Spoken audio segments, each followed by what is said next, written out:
Welcome back. It looks like last time we weren't getting any sound, but hopefully we can get back on here and get some sound. Welcome to the What's in Your Water podcast show.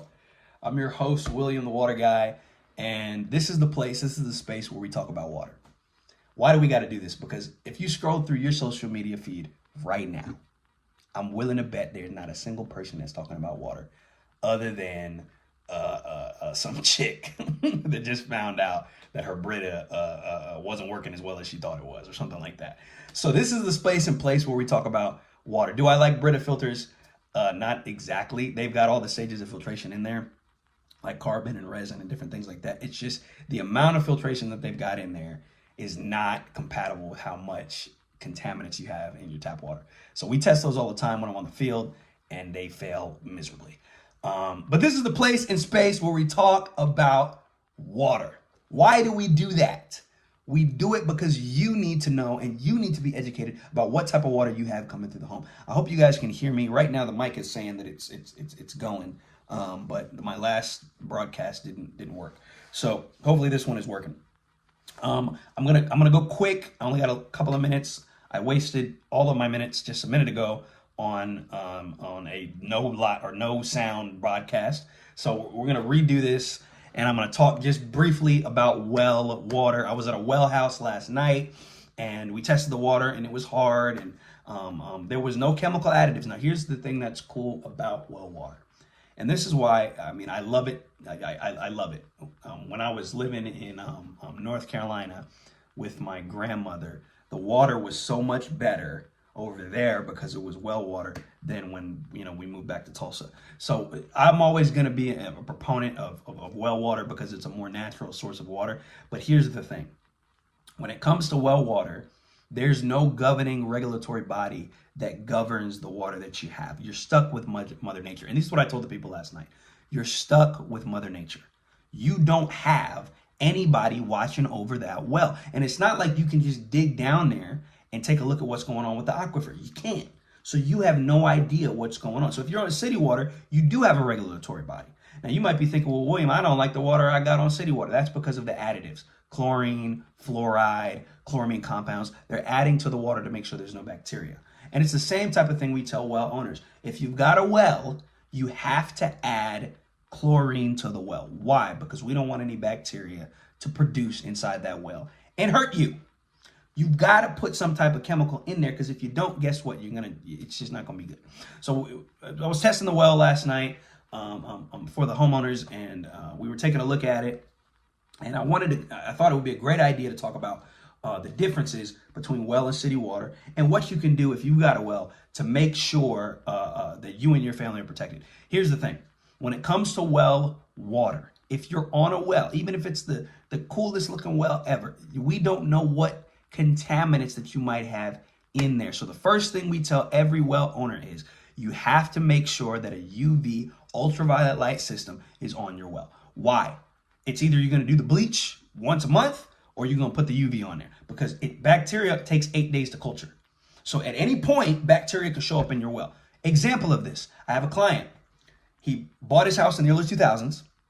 Fast forward 12 something years, right around 2012, he started having issues with his well. Why? Because somebody across the way was dumping chemicals or something like that inside the lake, some type of thing they were dumping inside the nearby lake, and that was feeding into the well. Wells can be affected by contaminants from up to 100 miles away. So if you've got a well, you have to ensure that you act as the governing or regulatory body that governs your well. City water has the treatment center. You don't got nothing if you got a well. It's just you.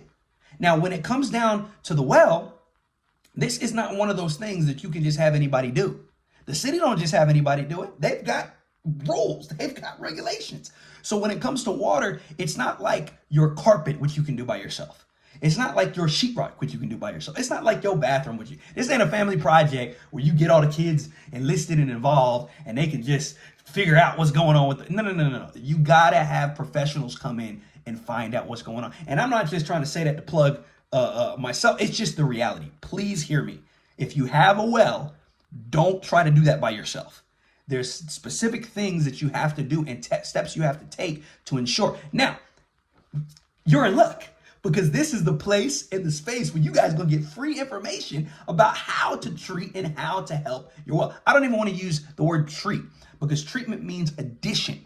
Treatment is addition of chemical additives or different things to help stabilize the water inside the well. I don't even want to use that word because that's the word the city uses. I don't want you to treat your well. I want you to condition your well. What's the difference between conditioning or filtration and or treatment? Treatment is addition. Filtration or conditioning is subtraction. It's pulling things out. I want you to pull stuff out of your well. I want to pull out bacteria. I want to pull out hardness, excess calcium, excess magnesium. I want to pull out sand and dirt. We want to get all that stuff out of the way. That's what you use filters for. So what is the first filter you need if you're on a well? The first filter that you need is what we call a pre-filter. It's a 5-micron pre-filter. You want the 20-inch model. You don't want the 10-inch model. You need the 20-inch.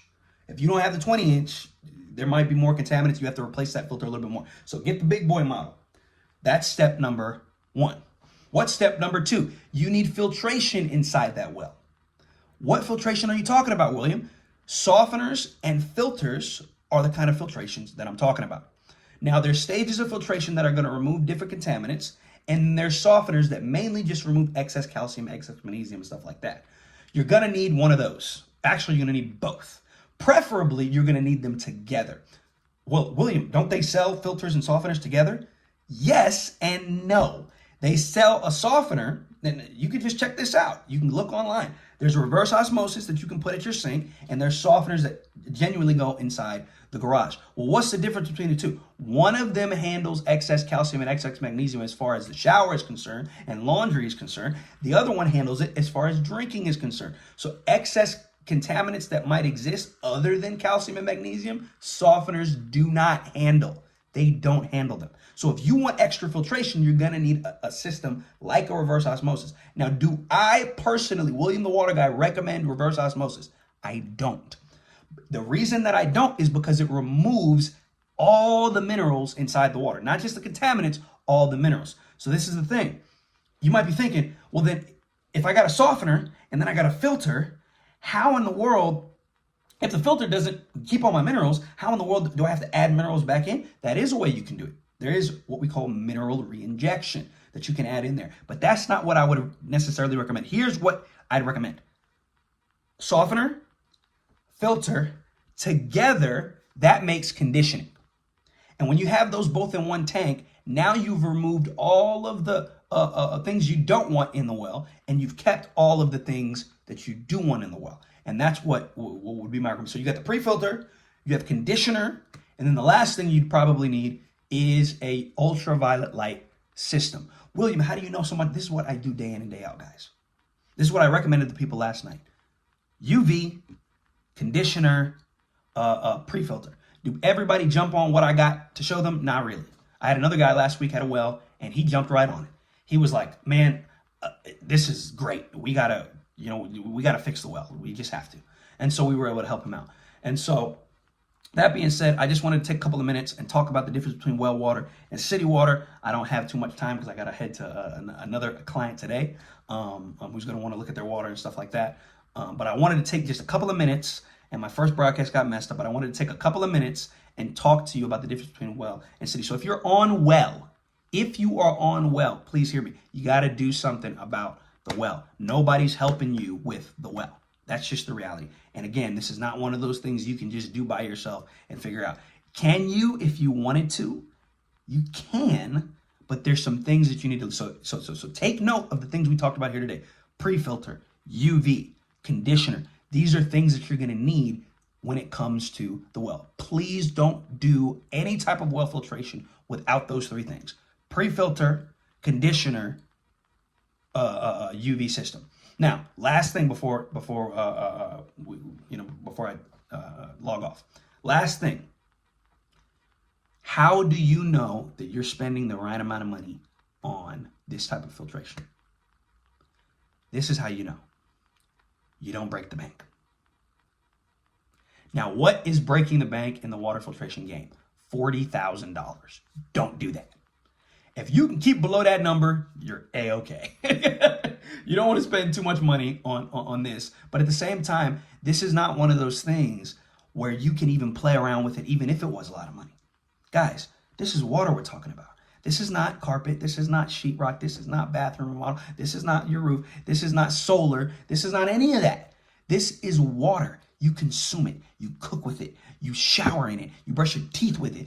Every area of your life is affected by water. If water got shut off in your house today, guess what? You ain't gonna be a happy camper. Your wife is not gonna be a happy camper. Your kids are not gonna be a happy camper. So guys, don't cheap out on water. If you're going to ask me, can you get a conditioning system like what I just named for $500? I'm gonna tell you, no, you're not.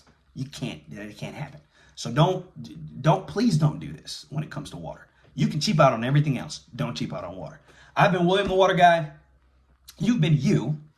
And you are getting more educated about what's going on with your water. So hats off to you. You guys have a wonderful day. And we'll see you in the next one. Peace.